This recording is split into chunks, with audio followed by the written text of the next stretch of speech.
Bom dia pessoal, tudo bem com vocês? O vídeo de hoje é sobre as atividades remotas de segunda-feira, dia 28 de setembro e hoje, quinta-feira, dia 1º de outubro, tá? Ambas as atividades são sobre português. O primeiro dia é da página 29 até a página 31, na qual abordamos pontuação, entonação e expressividade, tá? Pessoal, sinais de pontuação, eles são importantes para nossa leitura.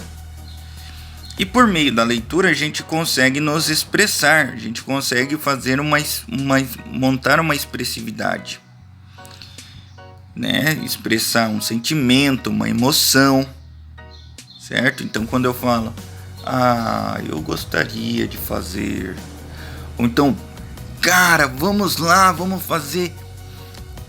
O professor está expressando emoções e sentimentos diferentes. Para conseguir isso, eu vou usar tons. Então eu vou entonar a minha voz, vou entoar um tom um pouco mais pesado, um pouco mais alegre, certo? Já ouviram a mãe falar, ei, baixa esse tom aí para falar comigo. Então, entonação tem a ver com esse tipo de expressividade. E aí, pessoal, na sequência nós temos aqui uma tirinha da Turma da Mônica. Deixa eu aproximar um pouquinho aqui a câmera. A Mônica tá vindo e fala, hã? E aí ela encara o Cebolinha, olha a carinha dela, olha como é que ela tá olhando pro Cebolinha. Cebolinha, o que fez com o seu cabelo? E aí no último, ele responde, né? Nada, só peguei uma ventania no caminho. E aí, pessoal, vem as perguntinhas, ó. Leia em voz alta, conversem e respondam as questões. O que expressam os sinais de pontuação, ponto de interrogação e a exclamação juntos no primeiro quadrinho? Pessoal, essa primeira expressão ali, hã? Quais emoções a Mônica está expressando ali? O que ela sentiu quando ela viu o Cebolinha? E aí é uma mescla de duas emoções, por exemplo. Pergunta B. No segundo quadrinho há um ponto de interrogação. Que efeito de sentido a expressão facial de Mônica e essa pontuação podem expressar? Na verdade aqui, pessoal, para não ficar complicado, efeito de sentido é o que ela quis passar. Qual que foi a intenção dela quando a gente usa esse ponto de interrogação junto à cara dela, junto à expressão dela? Qual que é o significado disso? Letra C. No último quadrinho, a pontuação empregada e a expressão no rosto de Cebolinha indicam que sentimento? Que sentimento o Cebolinha tá tendo ali? A questão 2 tem aqui, pessoal, para ler o poema. Voa, voa, passarinho, voa, voa pro seu ninho. E aí a pergunta que vem em seguir, é mais uma reflexão, nos pede o seguinte. Essas reticências, que são os 3 pontinhos no final, elas estão expressando que sentido? Qual que é a mensagem, qual que é o significado dessas reticências? Pessoal, a questão 3 nos traz o texto Pombo Correio. O professor vai ler o primeiro parágrafo e eu gostaria que vocês prestassem atenção na forma com que a leitura ocorre, tá?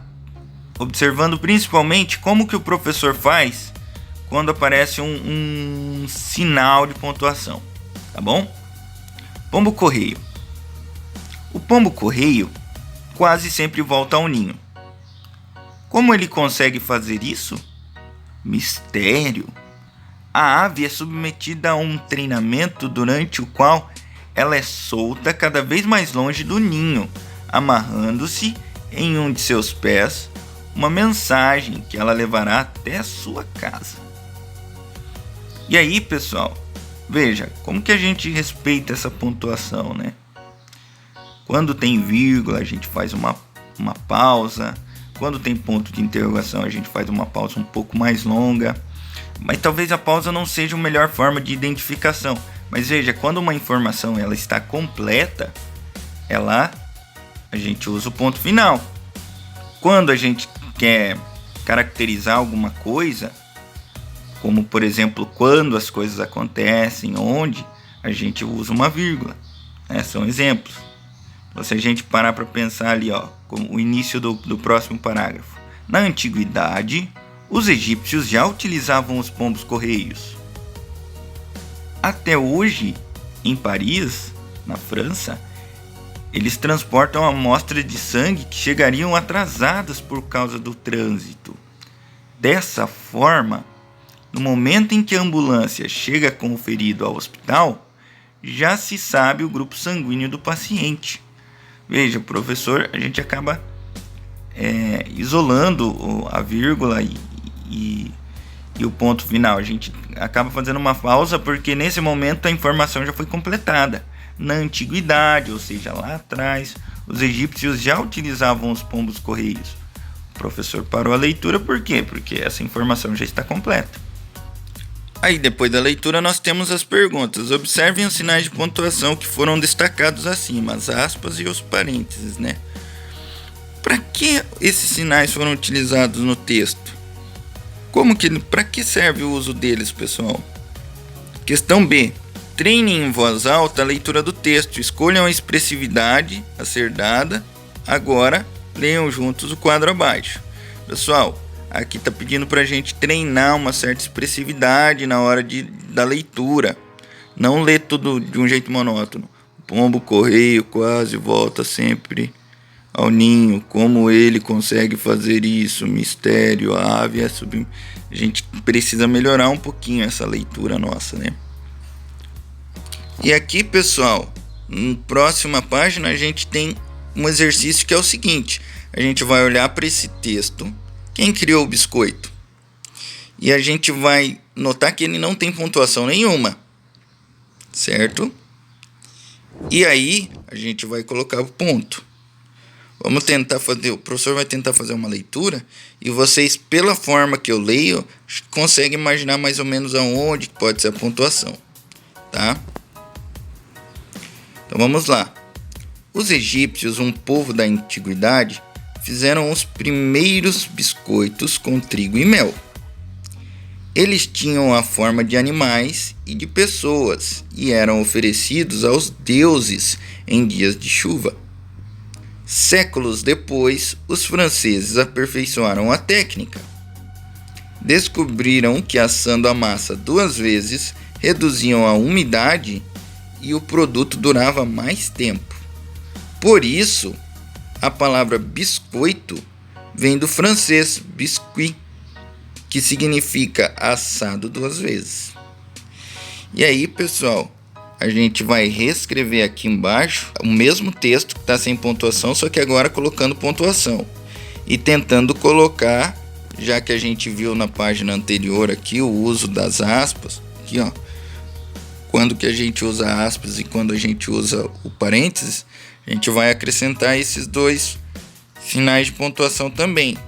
É lógico, além do ponto final e da vírgula que já haveria, né? Assim a gente finaliza a atividade de segunda-feira e passamos para a atividade de hoje.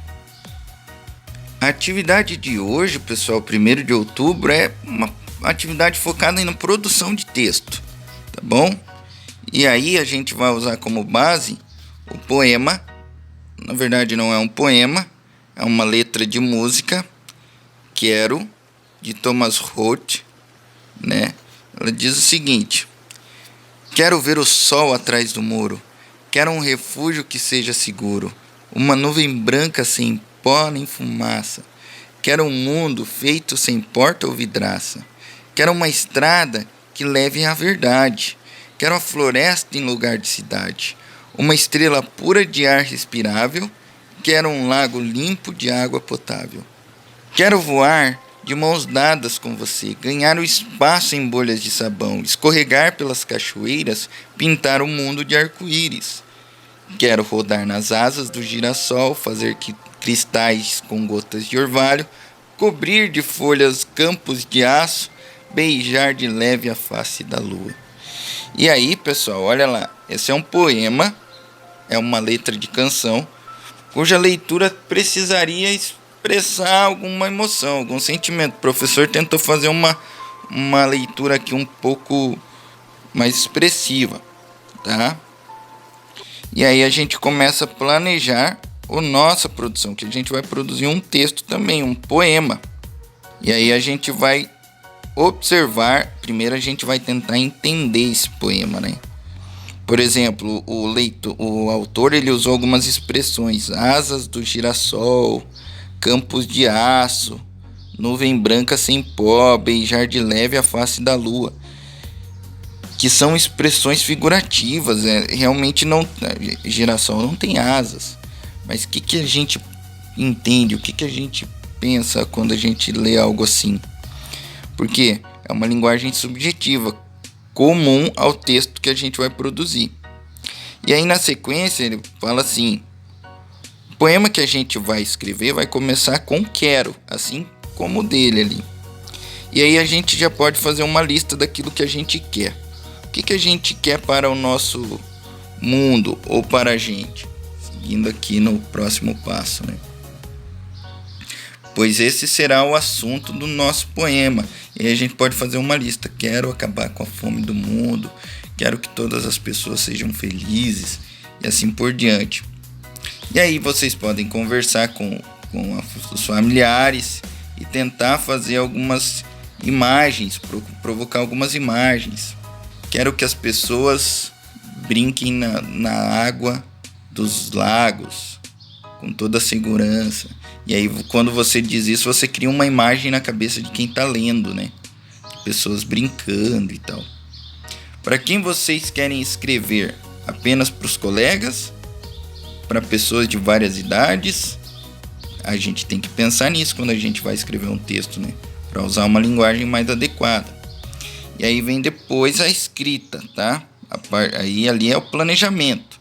Agora a gente vai começar a escrever.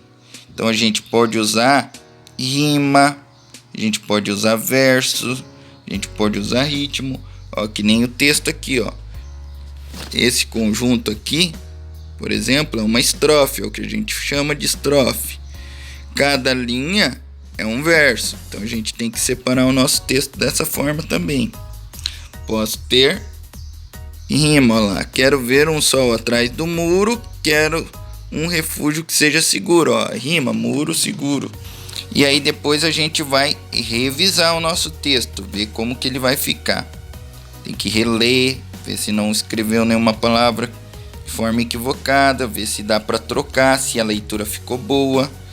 Ah, tá muito grande, não tá fechando a frase, então troca por uma palavra menor. E aí depois vem a apresentação, que no nosso caso, aqui se a gente tivesse em sala de aula seria assim, mas a apresentação de vocês podem ser no formato de vídeo. E aí vocês mandem no nosso grupo que o professor vai adorar assistir. Tá bom, pessoal? Essas foram as atividades remotas de segunda-feira, 28 de setembro e quinta-feira, 1º de outubro. Certo? Fiquem bem, cuidem-se e qualquer coisa, nos chamem. Forte abraço.